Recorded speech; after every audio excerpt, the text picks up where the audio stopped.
Meu nome é Vadim Kovalev, para quem não conhece, e hoje eu vim trazer um tema muito importante, relativo ao Enem 2018, que foi aplicado há pouco tempo, agora, em novembro, dia 4 e 11. E aí o seguinte: primeiramente, é necessário entender que todo governo tem necessidade de haver mecanismos que possam conceder, suportar o poder presente nele. E dentre todos os mecanismos, como os políticos, econômicos, sociais e ideológicos, podemos afirmar que a educação é a principal forma de controle da sociedade. A educação é muito importante para o governo, que ele controla, manipula e dirige os caminhos que fluem no imaginário popular. Como exemplo, a sociologia e a filosofia, assim como as humanas também, e a história mundial também. Porém, nessas últimas 2 semanas, foi possível realmente demonstrar que a educação dirigida pelo Estado é muito controlada por pensamentos ideológicos, políticos e sociais. Isso aconteceu com as questões presentes no Enem, as quais demonstram claramente a incompatibilidade da dificuldade da prova em relação à qualidade do ensino presente no Brasil e também a seleção astuciosa de textos e perguntas na prova. Como exemplo disso, eu posso destacar a questão da garotinha, que flagrou a vovozinha lésbica com a tia, e preferiu aceitar aquilo e não contar para ninguém, a fim de não provocar repressões por parte da família, assim como as possíveis brigas na família por causa disso. Ou seja, dentre vários textos possíveis de grande respeito para serem abordados, como de Machado de Assis, Vinícius de Moraes, de Sá de Queiroz,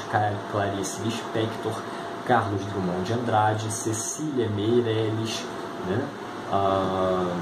Jorge Amado, João Guimarães Rosa, os quais demonstram a riqueza da literatura brasileira, promovendo conhecimento e identidade de grandes obras nacionais, várias até reconhecidas mundialmente. A implantação do texto da vovozinha lésbica indica que os formuladores da prova do Enem se interessam mais em qualificar o aluno pela visão da orientação sexual do que o conhecimento literário nobre do Brasil. Além disso, outra questão duvidosa é do advogado do Pajubá. Só para você ter uma ideia, o que você pensa quando você fala em acué? O que você pensa quando você fala puxar o seu picumã? Bem, a primeira ideia que eu tive é como se você tivesse que dar aquela parte, sua rosca para alguém, e se a pessoa não desse para você, você ia puxar uma outra coisa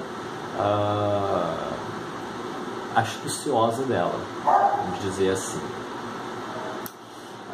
Enquanto isso, nós vestibulandos estamos preocupados em reconhecer o dialeto como, vamos dizer assim, algo que realmente importa para a sociedade brasileira, como por exemplo o dialeto nordestino, que nós estudamos porque nós esperamos que aquilo ali ia cair na prova. Outra coisa que nós, por exemplo, esperávamos que iria na prova, de repente, é o dialeto indígena, assim como já caiu nos anos passados, a importância de você reconhecer aquilo ali como um verdadeiro dialeto. Porém, os nossos redatores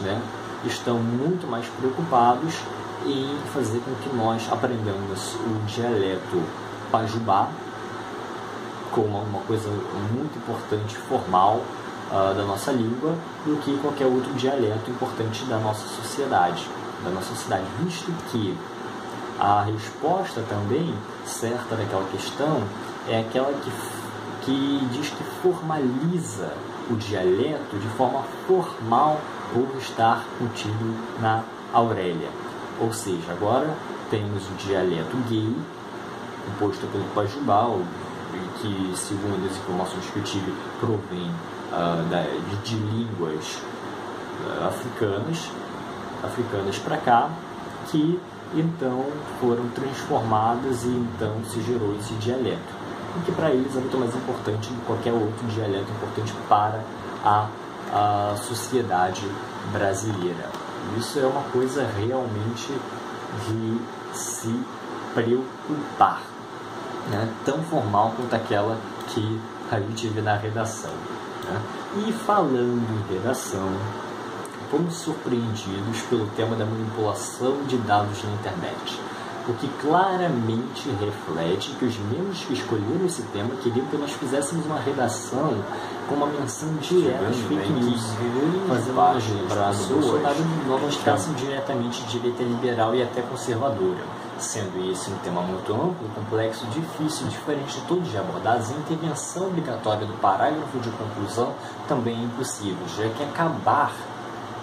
com o controle de dados na internet ou qualquer outro lugar é realmente impossível, a não ser, é claro, pelo enorme burocrático controle estatal ditatorial promovido pelas ditaduras socialistas e comunistas do mundo, pois, nesse caso, realmente o controle de dados fica por meio de grandes setores estatistas, tipicamente vistos como ideais aos olhos dos especialistas de doutrinação cultural do MEC, que também foram escolhidos por outros políticos corruptos. No entanto, a citação de autores renomados do liberalismo seria muito perigoso, visto que, na visão do MEC, eles seriam, assim como os casos de Trump, os motivadores desse problema. Em outras palavras, se você defendesse as ideias de competição e de mercado livre promovidos por grandes filósofos como Adam Smith e Ludwig von Mises, você simplesmente estaria propondo uma intervenção que estimulasse ainda mais o problema, com isso levando com certeza algo bem próximo de um zero bem redondo na redação, pois defenderia algo contra a resolução do problema, argumentaria coisas contra aquilo que a redação espera de você, ou melhor, aquilo que os doutrinadores do MEC esperam de você, introduziria o tema para o outro lado e desenvolveria ele com base de redação que obriga o candidato a apresentar uma solução socialista ditatorial de esquerda, ou seja, o MEC forçou indiretamente que você fosse fazer uma redação de esquerda. Era quase impossível que você fizesse uma redação de direita, visto que o controle de dados da internet é muito difícil você controlar por meio de medidas de direita, a não ser por controles estatais. E eles obrigam você a acreditar que foram apenas as empresas e que ainda você vai ter que criar um controle estatal para impedir que as empresas possam fazer o que elas querem. Só que isso, logicamente, é caminhar um pouquinho mais para o comunismo. Com isso, nós podemos também afirmar que o Enem serve como palanque para a manipulação do imaginário popular, forçando por meio da educação os próprios princípios ideológicos que os representam. Porém, é muito importante ressaltar que isso iria ser presente em qualquer governo, ou seja, tanto no governo do Lula, que irá propor temas mais próximos ao ideal socialista, como também no governo de Bolsonaro, como também irá implicar suas próprias visões de mundo. Nisso, eu quero dizer que o problema está na existência do pensamento da necessidade dos direitos à educação percebida pelo povo, já que se a educação é um direito, ele deve ser fornecido por alguém e para alguém. Na realidade, seria do Estado para o cidadão. Logo, todo conhecimento de educação como direito, que será fornecido ao brasileiro, estará unicamente ligado aos interesses políticos daqueles que o fazem, e por isso impedindo que as pessoas possam, principalmente dentro do meio familiar, escolher aquilo que vão estudar ou não, e aquilo que os filhos irão aprender. Além disso, é muito comum histórias de mães e pais que afirmam que os próprios filhos chegaram para casa fornecendo informações como contra o pensamento da família, e que geralmente são realmente falsas e doutrinadoras, como, por exemplo, a ampliação da figura simbólica de Marighella como principal herói nacional, ou até mesmo dos Zumbi dos Palmares, o qual também foi um magnata da escravidão. Além disso, há outros exemplos muito mais claros da doutrinação, na qual o próprio professor impõe diretamente a ideologia a qual ele acredita na mente das crianças.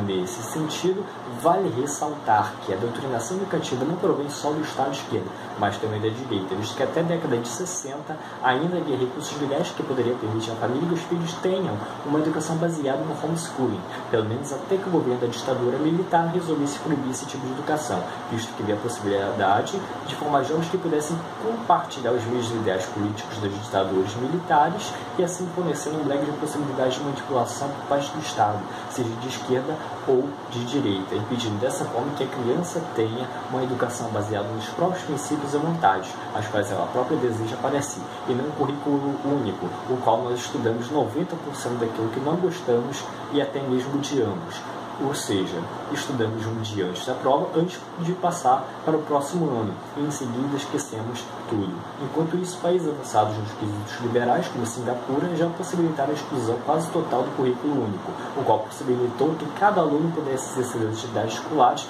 com base no seu próprio espírito de vontade de aprender, seja de dança, religiosa, matemática, de humanos ou qualquer outra área que ele desejaria se especializar.